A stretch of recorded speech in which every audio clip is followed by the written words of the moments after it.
हमारे YouTube channel Ashoka film studio को subscribe करें और घंटी के बटन को जरूर दबाएं।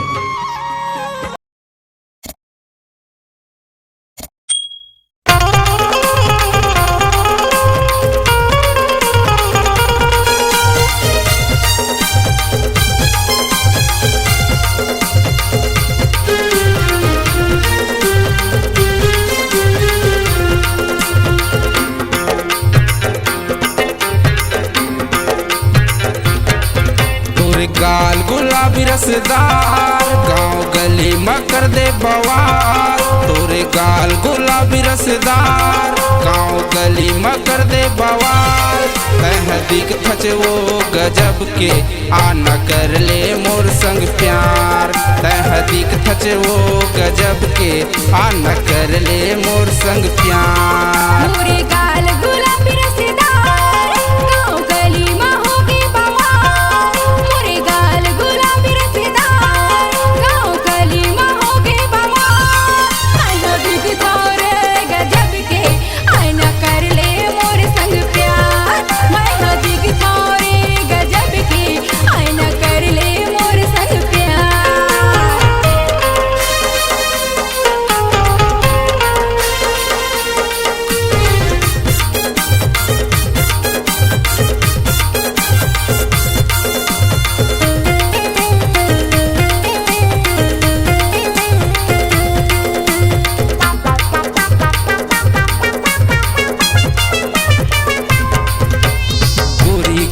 तोरे गाल वो रानी कर डार तै बवाल। भगतपुर माँ हुल्लड़ मचत है गजब के तोरे चाल।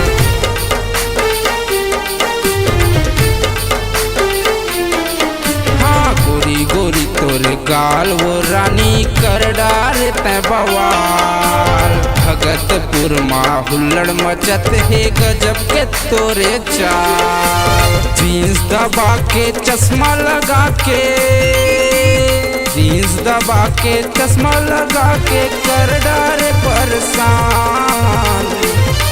तहदीक थच वो गजब के आना कर ले मोर संग प्यार। तहदीक थच वो गजब के आना कर ले मोर संग प्यार।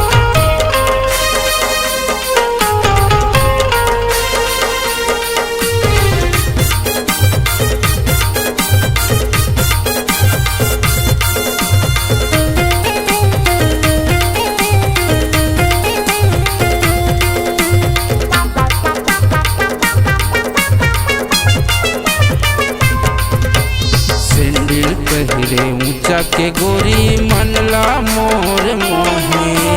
कनिहाल तोर नागिन जैसन बेनिहा झूले।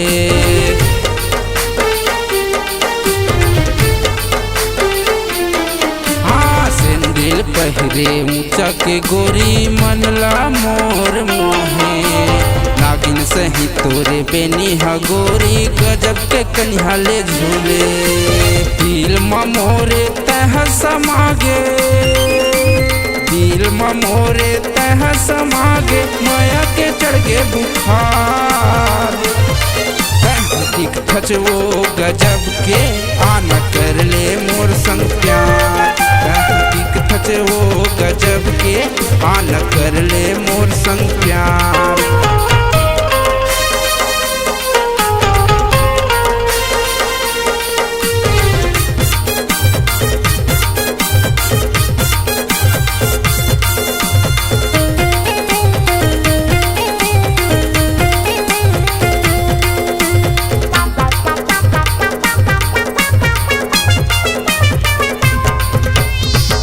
जवानी मोर उमर है राजा उमर हाल 16 साल।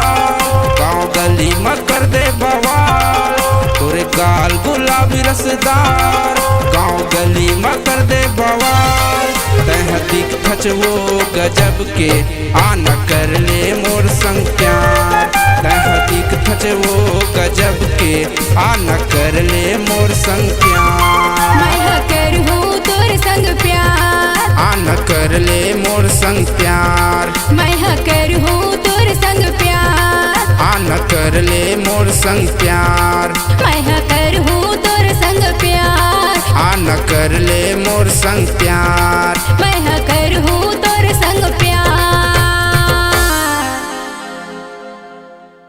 Ashoka films audio and video recording studio Kawardha. Contact number 7389138468।